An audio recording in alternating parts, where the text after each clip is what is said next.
Po určitom veku, povedzme po 60-ke, môže byť ťažké zostať aktívny a žiť zdravým životným štýlom. Ale čo ak by som vám povedal, že už len 10 minút denne môže znamenať obrovský rozdiel? Nepotrebujete posilňovňu a už vôbec nie drahé vybavenie. Dnes vám ukážem niekoľko jednoduchých, ale účinných cvičení, ktoré vám pomôžu zostať aktívnymi, zdravými a fit bez ohľadu na vek. Odkazy na partnerov tohto videa nájdete v popise. Ste pripravení? Tak poďme na to. Často počúvame, že musíme tráviť hodiny v posilňovni, aby sme boli fit. Veľký omyl. Nemusíte sa trápiť dlhými tréningami alebo behať kilometre. Nedávne štúdie ukazujú, že krátke, ale pravidelné fyzické aktivity majú obrovský vplyv na zdravie starších ľudí. V skutočnosti môže byť tento typ tréningu rovnako prospešný, ak nie viac, ako dlhé a nepravidelné tréningy. 10 minút sa môže zdať málo, ale to je dosť času na to, aby sa stimulovali svaly a výrazne zlepšila fyzická kondícia. Za iba 10 minút môžete zrýchliť srdcovú frekvenciu, posilniť svaly a zlepšiť pohyblivosť. Predstavte si to takto. 10 minút je dĺžka jednej epizódy vášho obľúbeného seriálu. Tento krátky tréning môžete ľahko zaradiť do svojho denného režimu bez toho, aby ste museli obetovať iné aktivity. Týchto 10 minút dennej fyzickej aktivity nie je luxus, ale skutočná investícia do vášho zdravia. Venovaním tohto času každý deň investujete do svojej budúcnosti a kvality života. Investícia, ktorá vám umožní naplno si užívať dôchodok, hrať sa s vnúčatami bez únavy, cestovať a spoznávať svet bez obmedzení spôsobených stuhnutými kĺbmi.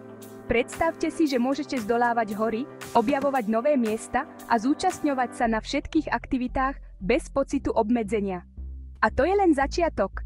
Výhody tohto krátkeho tréningu siahajú oveľa ďalej ako len po fyzickú pohodu. Pravidelná fyzická aktivita, aj mierna, je najlepším spôsobom, ako predchádzať rôznym chronickým ochoreniam, ako je cukrovka, srdcové choroby a dokonca aj niektoré druhy rakoviny. Okrem toho môže zlepšiť vašu náladu, znížiť stres a zvýšiť hladinu energie. Ako vidíte, týchto 10 minút nie je stratený čas, ale čas investovaný do vášho zdravia, energie a šťastia. Každá minúta je dôležitá a prispieva k dlhšiemu a šťastnejšiemu životu. Venujte sebe týchto 10 minút každý deň a pocítite rozdiel. Teraz, keď som vás presvedčila o výhodách tohto 10-minútového programu, môžeme začať. Uvidíte, že je to jednoduché, rýchle a predovšetkým účinné.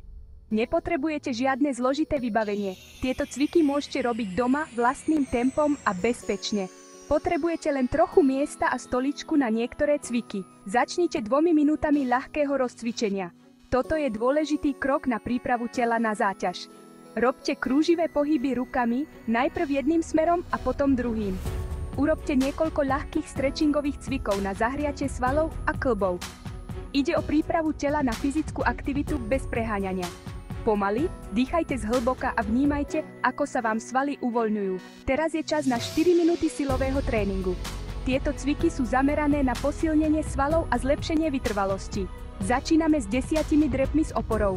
Drepy sú skvelé na posilnenie svalov nôh a chrbta. Ak ste začiatočník, môžete použiť stoličku ako oporu. Najdôležitejšie je správne prevedenie pohybu a postupné zvyšovanie záťaže. Dávajte pozor, aby vaše kolená nepresahovali špičky vašich nôh. Potom urobíme 10 klikov o stenu. Toto cvičenie je ideálne na posilnenie svalov rúk a ramien. Prispôsobte si cvik svojej úrovni. Čím ďalej ste od steny, tým je cvik ťažší. Nájdite si tú správnu vzdialenosť pre seba. Tento silový tréning zakončíme 20 sekundami zdvíhania nôh v sede. Toto cvičenie je jednoduché, ale veľmi účinné.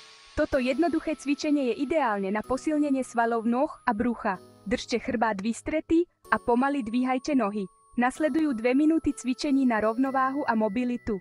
Tieto cviky sú dôležité na prevenciu pádov a zlepšenie koordinácie. Postavte sa na jednu nohu a pokúste sa udržať rovnováhu 10 sekúnd. Potom vymente nohy. Chyťte sa stoličky alebo steny, ak potrebujete pomôcť. Toto jednoduché cvičenie je ideálne na zlepšenie rovnováhy a prevenciu pádov. Zopakujte cvičenie na druhú nohu.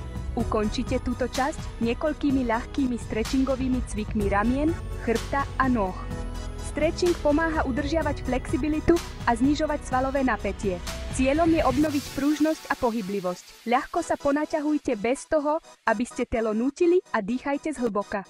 Na záver si doprajte 2 minúty zaslúženého odpočinku. Odpočinok je rovnako dôležitý ako samotný tréning. Pohodlne sa usaďte, zatvorte oči a sústreďte sa na dýchanie. Nechajte svoju myseľ upokojiť sa a telo si oddychnúť. Zhlboka sa nadýchnite nosom a pomaly vydýchnite ústami. Vnímajte, ako sa vám telo uvoľňuje s každým nádychom. Nechajte telo oddychnúť si, uvoľnite všetko napätie, užite si tieto chvíle pokoja a ticha. A je to, 10-minútový tréning je za nami. Buďte na seba hrdí. Opakujte tento tréning každý deň, aby ste z neho mali čo najväčší úžitok. 3. kapitola. Začlente fyzické cvičenia do svojho každodenného života. Viem, čo si myslíte. Ľahšie sa to povie, ako urobí. S mojím nabitým programom je nemožné nájsť si 10 minút denne. Zamyslite sa znova. Nájsť si čas na cvičenie nie je také ťažké, ako si myslíte. Tajomstvo spočíva v tom, aby ste tento program zaviedli postupne, bez toho, aby ste museli úplne zmeniť svoje návyky. Začnite s krátkými cvičeniami. Aj pár minút môže znamenať rozdiel. Napríklad môžete cvičiť ráno pred raňajkami. Stačí pár minút stretchingu alebo krátka prechádzka. To vám pomôže začať deň správne. Zistíte, že vám to zlepšuje náladu a produktivitu počas dňa. Nebojte sa, ak nie ste ranné vtáča. Vždy existujú aj iné možnosti. Môžete cvičiť aj večer pred večerou. To môže byť skvelý spôsob, ako si oddychnúť po dlhom dni. Pomôže vám to zbaviť sa stresu nahromadeného počas dňa a lepšie spať. Hodina jogy alebo zopár dýchových cvičení dokážu s vašim spánkom zázraky. A nezabudnite, nejde o to byť dokonalý, ale byť dôsledný. Je dôležité, aby ste si udržali pravidelný harmonogram, aj keď krátky. Nebuďte na seba príliš prísni, ak vynecháte tréning. Najdôležitejšie je, aby ste pokračovali, keď môžete a nevzdávali sa. Aj 5 minút cvičenia je lepších ako nič. Každý malý krôčik sa počíta a približuje vás k lepšiemu zdraviu a pohode. Nezabudnite striedať aktivity, aby ste sa vyhli stereotypu. Choďte na prechádzku, bicyklujte sa, plávajte alebo tancujte. Najdôležitejšie je zostať aktívny a baviť sa. A nezabudnite si oddychnúť. Počúvajte svoje telo a oddychnite si, keď to potrebujete. Regenerácia je rovnako dôležitá ako samotný tréning. Najdôležitejšie je pokračovať v cvičení a nevzdávať sa. Jednoducho znova začnite, aj keď ste vynechali pár dní. A nezabudnite, každý krok, nech je akokoľvek malý, sa počíta. Aj 5 minút cvičenia je lepších ako nič. Každá snaha je dôležitá a vedie k dlhodobo lepšiemu zdraviu a pohode. Tak na čo ešte čakáte? Vezmite si tenisky a poďme na to. Uvidíte, že začleniť cvičenie do každodennej rutiny je jednoduchšie a príjemnejšie, ako si myslíte. Začnite už dnes a urobte z cvičenia súčasť svojho života. Budete cítiť fyzické aj duševné benefity. Na čo ešte čakáte? Vezmite si tenisky a poďme na to. 4. kapitola. Starajte sa o seba, zaslúžite si to.